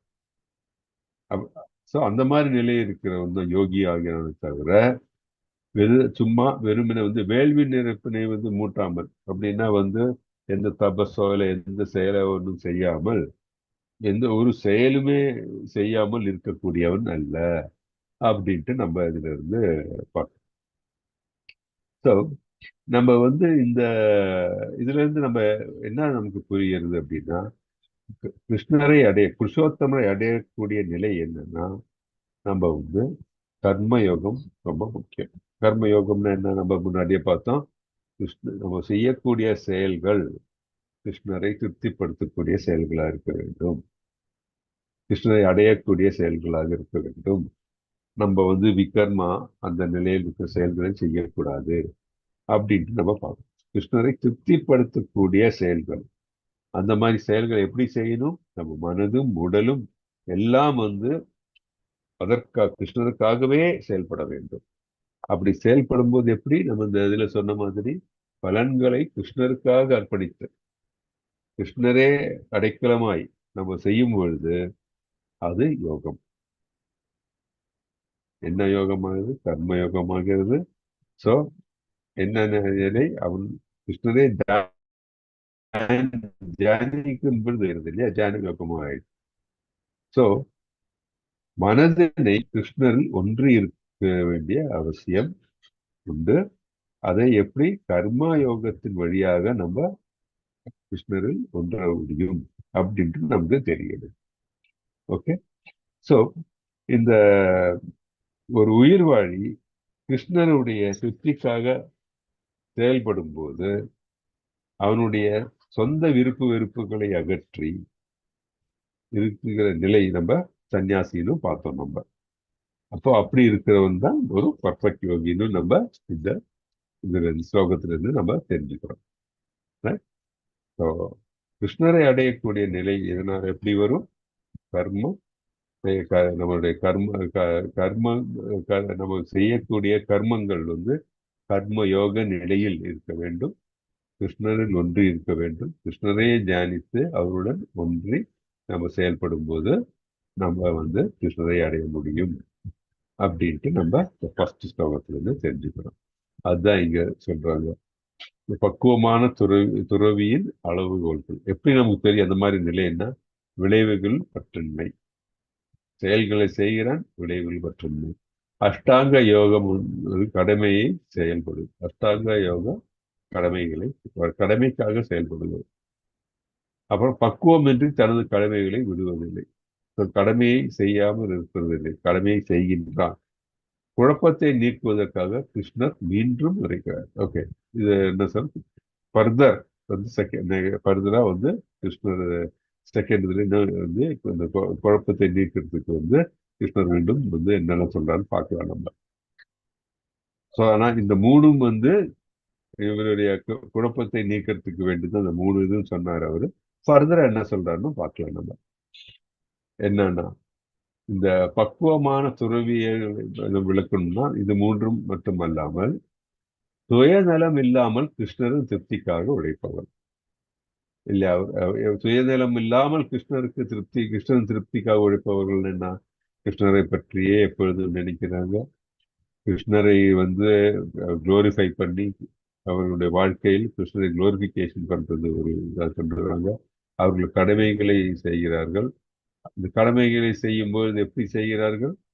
எந்தவித என்ன சொல்றது, அவர்களுடைய செயல்கள் எல்லாம் விதிக்கப்பட்டுள்ள வரம்புக்குள் இருந்து செய்கிறார்கள். அந்த மாதிரி ஒருத்தர் செய்யும் பொழுது சுயநலம் இல்லாமல் கிருஷ்ணரை திருப்திக்காக உழைப்பவர்கள் பக்குவமான துறவி நிலையை அவர்கள் எழுதுகிறார்கள் அப்படின்னு பார்க்கணும். Okay. So sum and substance இந்த ஃபர்ஸ்ட் ஸ்லோகத்தினுடைய இதுதான். கிருஷ்ணரை பற்றி அவருக்காக காரியங்களை செய்ய, அவர் திருப்திக்காக பலன்களில் எந்த விதமான ஒரு பற்றும் இல்லாமல் கிருஷ்ணரை மனதில் நினைத்துக் கொண்டு அவரில் ஒன்றி நம்ம கடமைகளை செய்ய வேண்டும். செயலற்று இருக்கிற நிலையில் இருக்கக்கூடாது அப்படின்ட்டு நம்ம பார்க்கிறோம். ஹரே கிருஷ்ணா. டைம் ஆச்சு. ஸோ இன்னைக்கு இதோட ஸ்டாப் பண்ணலாமா? இன்னும் இது பார்க்கலாமா? அதுல வேள்வி நெருப்பை மூட்டாதவனும் அப்படின்னு ஒரு போட்டிருக்காங்க பிரபுஜி. ஆமா, வேள்வி நெருப்பை மூட்டாதவனும் செயலற்றவனும் அல்ல அப்படின்னு. ஆமா, அந்த வேள்வி நெருப்பு. ஓகே. வேள்வி நெருப்பை மூட்டாதவன் அப்படின்னு என்ன? நம்ம கிருஷ்ணரை துதிக்கிறது, கிருஷ்ணருக்காக செயல் செய்யறது ஒரு வேள்வி. வேள்வி நெருப்புனா இந்த இடத்துல நம்ம லிட்டரலா எடுக்கக்கூடாது. நம்ம எப்படி எடுத்துக்கணும்னா செயல்கள். வேள்வி நெருப்பை மூட்டாதவன்னா நம்ம ஒரு வேள்வினா நெருப்பு மூட்டணும், அதுதான் வேள்வி இல்லையா? அதே மாதிரி கிருஷ்ணரை சென்று அடையணும்னா கிருஷ்ணருக்கு வேண்டி இருக்கிற செயல்களை செய்ய வேண்டும், அதுதான் வேள்வி ஆக்சுவலி. அந்த வேள்வியை செய்யாம ஒன்னும் செய்யாம வேள்வி நடக்குமா? நெருப்பை மூட்டாம வேள்வி நடக்குமா? நடக்காது. ஸோ வேள்வி மூட்டாதவன் அப்படின்னா செயலற்றவன் அர்த்தம். அது ஒரு இது சொல்றாங்க, எக்ஸாம்பிள் இது சொல்றாங்க, அனாலஜிக்காக சொல்றாங்க. Okay okay Prabhu. So so you have to you have to put your efforts, you have to do your duty அப்படின்ட்டு மீனிங் அது. Okay Prabhu. Yes Prabhu. Okay Prabhu. Thank you. Hare Krishnan. என்ன சொல்றீங்க? இன்னொரு ஸ்லோகம் பார்க்கலாமா இல்ல இதோட நிறுத்தலாமா? ஓகே பிரபு. தேங்க்யூ. டைமா? ஓகே. அப்ப நம்ம பாக்கி வந்து ஃப்ரைடே பார்க்கலாம். இன்னைக்கு 6th ஆரம்பிச்சிருக்கோம். குட். அப்புறம் நான் இன்னொன்னு எல்லாருக்கும் ஒன்று சொல்ல நினைச்சேன். இப்போ இன்னொரு டைரக்ஷன் நமக்கு டெம்பிள்ல என்ன சொல்லியிருக்காங்கன்னா, பக்தி விஷயம் முதல்ல ஆரம்பிச்சோம், அப்புறம் நம்ம அது கண்டினியூ பண்ணல. ஆனா நம்ம மீண்டும் வந்து கண்டினியூ பண்ணணும். பக்தி ரிக்ஷா அப்படின்ட்டு. பக்தி ரிக்ஷான்னா எப்படின்னா, இப்ப நம்ம டிவோட்டிஸ் இருக்கு இல்லையா, இப்ப நம்ம அங்க 6 பேர் இருக்கோம்னா, இந்த டிவோட்டிஸ் யாரில் ஸ்டூடெண்ட்ஸ் வந்து எல்லாரும் சேர்ந்து ஒரு குரூப் மாதிரி, தட் இஸ் நீங்களே டிசைட் பண்ணிக்கலாம். தட் இஸ் எந்த டைமு எந்த நாள் அப்படின்ட்டு நீங்க டிசைட் பண்ணிட்டு அன்னைக்கு நீங்க எல்லாரும் சேர்ந்து வந்து டிஸ்கஸ் பண்ண பகவத்கீதையில வச்சு அந்த இம்பார்ட்டன்ட் ஸ்லோகம் இருக்கு இல்லையா, எடுத்துட்டு அதை பத்தி டிஸ்கஸ் பண்ணலாம். அப்புறம் அதே மாதிரி கிளாஸ்ல இன்னைக்கு என்னெல்லாம் எடுத்தோம், அந்த கிளாஸ்ல என்னெல்லாம் நடந்தது அதை பத்தி பேசலாம். ஏதாச்சும் டவுட்ஸ் இருந்தா அதை பத்தி நீங்க பேசிக்கலாம். பேசிட்டு உங்களுக்குள்ளே அந்த டவுட்ஸ் கிளாரிஃபை பண்ணிட்டீங்கன்னா ஓகே. அப்படி இல்லைன்னா நீங்க அந்த டவுட்ஸை கிளாஸ்ல கொண்டு வந்து எங்கிட்ட கேட்கலாம், நம்ம டிஸ்கஸ் பண்ணிக்கலாம். ஓகே. அந்த மாதிரி இந்த க்ளோஸ் குரூப் நம்ம கிரியேட் பண்ணணும். அப்படின்னா என்ன காரணம்னா, இப்ப நம்ம பார்த்துருக்கோம், நம்ம தனியா படித்து புரிந்து கொண்டு செயல்படுறதை விட நம்ம ஒரு குரூப்பா நம்ம வந்து பண்ணும்போது நமக்கு வந்து பல இது கிடைக்கும், இன்சைட்ஸ் கிடைக்கும், நம்மளோட லேர்னிங் வந்து பெட்டரா இருக்கும். ஸோ அதுதான் வந்து நம்ம ஸ்டடி இது படிக்கும்போது அது ஒரு one of the best methods. Okay. So அதனால நான் வந்து இந்த இப்போ நம்ம 5 பேர் இருக்கோம் இல்லையா, இப்போ எத்தனை டிவோட்டி 1 2 3 4 5 6 டிவோட்டிஸ் இருக்காங்கன்னா, அந்த 6 டிவோட்டிஸ் வந்து நீங்க ஒரு இது பண்ணு, ஒரு பக்தி விஷா ஃபார்ம் பண்ணுங்க. அது ஃபார்ம் பண்ணிட்டு ஒரு கூகுள் மீட். இப்போ இது யாருக்கு லீடு எடுக்க முடியும்? இந்த பக்தி விஷா யார் லீடு எடுக்க முடியும்? ஹரே கிருஷ்ணா பிரபுஜி. ஹரே கிருஷ்ண பிரபுஜி மாதாஜி. ஆக்சுவலா புஷ்பா மாதாஜி வந்து கேட்டாங்க பிரபுஜி, L2 கிளாஸ் டிவோட்டிஸ்ல அவங்க L2 கிளாஸ்ல இப்போ கொஞ்சம் டிவோட்டிஸ் கொடுத்துருக்காங்களா, நேம்ஸ் கொடுத்துருக்காங்களா, இன்னைக்கு கேட்க சொன்னாங்க கிளாஸோட எண்ட்ல. உங்ககிட்ட கேட்டுட்டு அதுக்கப்புறம் டிவோட்டிஸ் யாராவது இன்ட்ரெஸ்ட் இருக்கு அப்படின்னா பக்தி விருக்ஷா ஆகஸ்ட் ஃபர்ஸ்ட் வீக்ல தான் ஸ்டார்ட் பண்ண போறாங்களாம் பிரபுஜி. Saturday 7 o'clock. அது இன்னைக்கோ இல்ல ஃப்ரைடேவோ நம்ம எப்ப கிளாஸ் ஸ்டார்ட் பண்றோமோ அப்ப பேசணும் அப்படின்னாங்க உங்க முன்னாடி. நம்ம ஓகே ஓகே. இன்னைக்கே கிளாஸ் இருந்தனால நான் இன்னைக்கே கேக்குறேன் பிரபுஜி. நம்ம இது எப்படின்னா மாதாஜி, நம்ம வந்து ஒரு இது கிளாஸ் இருக்கு இல்லைங்களா, அந்த கிளாஸ்ல வந்து நம்ம we have to have பக்தி விஷா. அப்போ தனித்தனியாவா Prabhuji? Correct correct. Okay Prabhuji. ஏன்னா நம்ம வந்து இப்போ நம்ம கிளாஸ்ல வந்து நம்ம இதில் எடுக்கிறோம் இல்லையா, டீட்டெயில்ஸ் பேசுறோம். நம்ம வந்து கிளாஸ்ல நம்ம we are discussing so many things. So இந்த குரூப் வந்து they will have a பக்தி விஷா. இப்போ மாதாஜி வந்து இப்போ அவங்க கிளாஸ் இருக்கு, அதுல they will form a பக்தி விஷா. அந்த மாதிரி. அது மட்டும் இல்லாமல் பார்த்தீங்கன்னா, இப்போ நம்ம குரூப்ல இருக்கு பார்த்தீங்கன்னா, இப்போ எல்லாரும் 18 day கோர்ஸ் எல்லாம் இதுல வந்து எல்லாம் ஒன்னா சேர்ந்து செஞ்சிருப்பாங்க சம்டைம்ஸ். இப்போ L2 ஒன்னா சேர்றாங்க. ஸோ இந்த ஒன்னா சேர்ந்துட்டு அந்த அந்த ரிலேஷன்ஷிப் அப்படியே கண்டினியூ பண்ணணும். எப்படி இருக்குன்னு நான் சொல்றேன், எக்ஸாம்பிள் சொல்றேன். இப்போ நான் வந்து 16th பேட்ச் பகவத்கீதா 18 day கோர்ஸ்னா 16வது. இப்போவும் வந்து அந்த என்னுடைய அந்த இந்த 16th பேட்ச்ல இருக்கிறவங்களோட கான்டாக்ட் இருக்கு. அதே மாதிரி வந்து பாத்தீங்கன்னா 25-26 குரூப் இருக்கு. அது அதிக மாதாஜி கிளாஸ் இருப்பாங்க L2. அந்த குரூப் பார்த்தீங்கன்னா இன்னைக்கும் மீட் பண்றாங்க. அவங்க 7 பேர் அந்த பக்தி விஷயம் இருக்கிறவங்க. எப்படின்னா அவங்க என்ன மீட் பண்ணிட்டு ஏதாச்சும் ஒன்று சைத்தன்ய சரிதாமிருதா இல்ல பகவத்கீதை ஏதாச்சும் ஒரு டாபிக்ல பேசி காமனா இருக்கிறத பத்தி பேசுவாங்க. அவங்களுக்குள்ள இருக்கிறது ஏதாச்சும் வந்து டவுட்ஸ் இருந்தா பேசுவாங்க, அந்த மாதிரி. ஸோ அந்த மாதிரி அந்த என்ன சொல்றது, அந்த பாண்டேஜ் ரொம்ப முக்கியம். அது மட்டும் இல்லாம பாத்தீங்கன்னா இப்ப நம்ம 6 பேர் இருக்கோம் வச்சுக்கோங்க, 7 பேர் இருக்கோம்னா சப்போஸ் எனக்கு சேலஞ்சஸ் இருக்கும். ஏன்னா மற்றவங்க பாத்தீங்கன்னா அவங்களுக்கு 16 ரவுண்டு, சிலவங்க 20 ரவுண்டு 25 ரவுண்ட்லாம் பண்ணுவாங்க. ஆனா எனக்கு வந்து 4-5 ரவுண்டு பண்றதுக்கு கஷ்டமா இருக்குன்னு வச்சுக்கோங்க. ஏன்னா மத்தவங்க என்ன ஹெல்ப் பண்ணுவாங்க. நான் சொல்றேன் என்னுடைய இதே சொல்றேன்னா, நான் வந்து முதல்ல ரொம்ப இதா இருந்தது. எனக்கு 2 ரவுண்டு பண்றதே ரொம்ப பெரிய கஷ்டமாலாம் இருந்தது. அப்போ என்னுடைய இந்த பக்தி விஷால் இருக்கிற ஒரு மாதாஜி தான் சொன்னாங்க. கூப்பிட்டுட்டு என்னன்னு சொன்னோமா, பிரபுஜி நாளைக்கு உங்களுக்கு இந்த டைம் ஃப்ரீயா இருக்குமா? இருக்கும். அப்ப நம்ம சேன் பண்ணலாமா? நான் உங்களுக்கு கூட சேர்ந்து சேன் பண்றேன். சரின்னு சேன் பண்ணேன். என்னோட உட்கார்ந்து அவங்க வந்து என்ன 16 ரவுண்ட் அன்னைக்கு சேன் பண்ண வச்சாங்க. அப்போ 2வது நாளைக்கு அந்த டைம் சொல்லுங்க, அந்த டைம் நான் வரேன். இப்போ எனக்கே மனசுல தோணுச்சு, எனக்கு வேண்டி பாருங்க அவங்க வந்து இவ்வளவு கஷ்டப்பட்டு இது பண்றாங்களேன்னு சொல்லி கடைசியில வந்து எனக்கு அது அப்படியே ஹேபிட் ஆயிடுச்சு. ஸோ அந்த மாதிரி வந்து தூண்டுதல் மற்றவங்களை இன்ஸ்பயர் பண்ண முடியும்.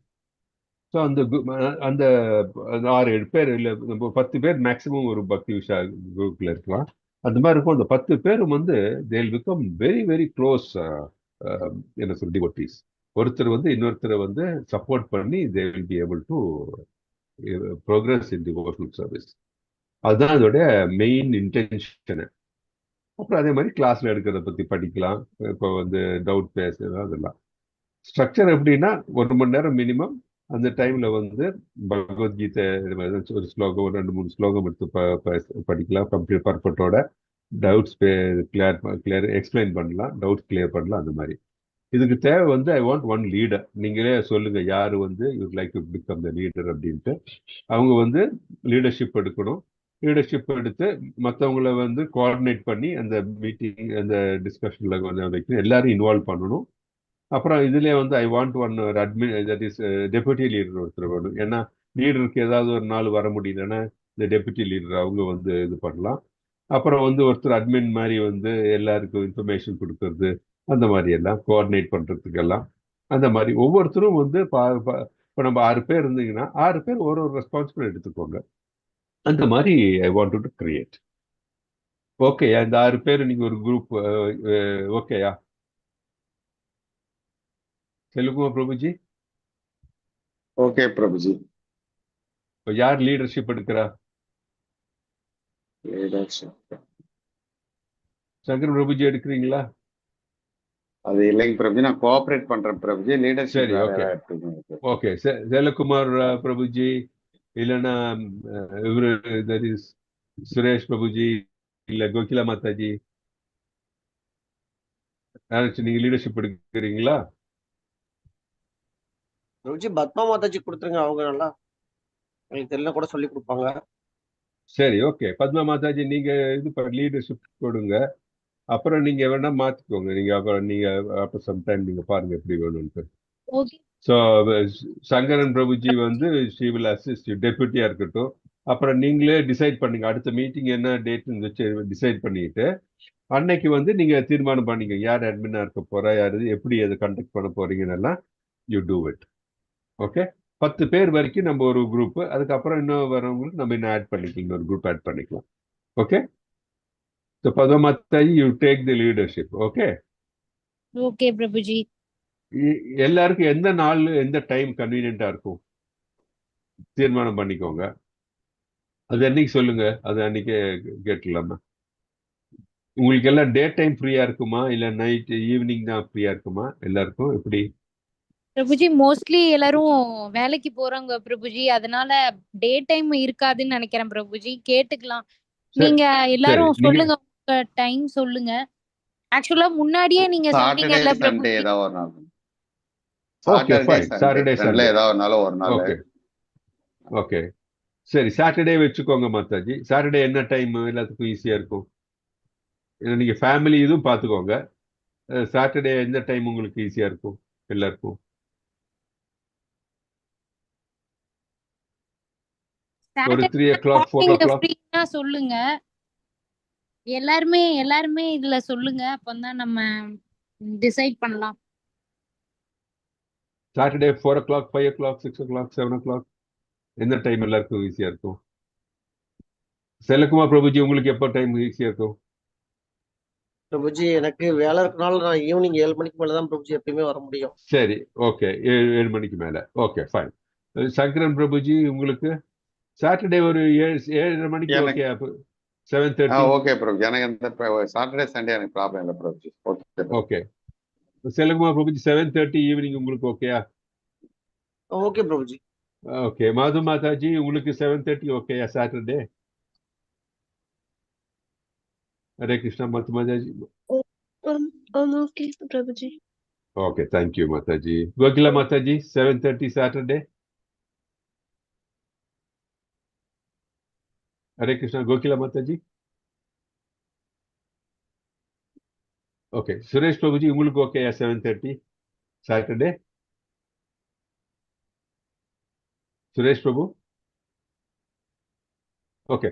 பத்மா மாதாஜி நீங்க வந்து சுரேஷ் பிரபுஜி கிட்டயும் கோகிலா மாதாஜி கிட்டயும் கேட்டுட்டு ஓகே பிரபுஜி. அதே மாதிரி ஸ்ரீலட்சுமி மாதாஜி கிட்டயும் கேட்டுக்கோங்க. லீலாவதி நீங்க இருக்காங்க ஓகே, நீங்க எல்லார்ட்டையும் கேட்டுட்டு சாட்டர்டே 7:30க்கு வச்சிருங்க மாதாஜி. ஓகே பிரபுஜி. ஆக்சுவலா நீங்க முன்னாடியே சொல்லியிருந்தீங்க பிரபுஜி. அப்போ ம். நாங்க வெறும் ஸ்லோகாஸ் மட்டும் படிப்போம் பிரபுஜி எல்லாரும். இல்ல இது என்னன்னா மெயினா வந்து ஸ்லோகா மட்டும் இல்லாம அதோட மீனிங் வெறும் ஸ்லோகா மட்டும் நமக்கு இது கிடையாது, மீனிங்ஸும் அப்போ எங்களுக்கு அவ்வளவா தெரியாது பிரபுஜி. இப்போ நீங்க சொல்லிட்டீங்க, எங்களை கைட் ஓகே பண்றீங்க இப்போ. அப்போ ஓகே. அதனால நாங்க இப்போ கத்துக்கிறோம் Prabhuji. Sure don't worry. I will always உங்களை சப்போர்ட் பண்றதுக்கு நான் நடுவில் வந்து போவேன், அவ்வளவுதான். ஆனா இது இஸ் யுவர் குரூப். ஸோ நான் வந்து நடுவில் வந்து உங்களை இது பண்ணக்கூடாது. ஸோ நீங்களே you form everything, discuss பண்ணுங்க. பிகாஸ் அல்டிமேட் எய்ம் என்னன்னா அத்தனை பேரும் வந்து I want everybody to progress in devotional service. அப்படியே க்ளோஸ் நிட் டீமா இருக்கணும் நீங்க. ஸோ அப்படியே வந்து யூ ஹேவ் டு ஆல் நாளைக்கு வந்து நீங்களே ப்ரீச்சிங்க்கு வந்து எல்லாம் இருக்கணும், மற்றவங்களுக்கு கைடன்ஸ் கொடுக்குற மாதிரி நிலைமையில இருக்கணும். ஆனா வந்து மோஸ்ட் இம்பார்ட்டன்ட் திங் எல்லாரும் வந்து டிவோஷனல் சர்வீஸ்ல ப்ரோக்ரஸ் பண்ணணும், அதுதான் முக்கியம். ஓகே. ஸோ இது வந்து கூகுள் மீட்ல இது பண்ணலாம். அது வந்து பத்மா மாதாஜிக்கு நான் எப்படி பண்ணணும்னு சொல்லி கொடுக்குறேன். ஸோ கூகுள் மீட்ல நீங்க மீட் பண்ணிக்கலாம். ஸோ அதனால வந்து வேற கிளாஸ் இருக்கும், டைம் தான், அதெல்லாம் வரி பண்ண வேண்டியது இல்லை. கூகுள் மீட்ல இது பண்ணிக்கலாம். Okay okay Prabhuji. Okay, thank you. So Hare Krishna, thank you very much. அப்போ நம்ம வந்து நெக்ஸ்ட் வீக் பார்க்கலாம். க்ளோசிங் ப்ரேயர் சொல்லியிருக்கேன்.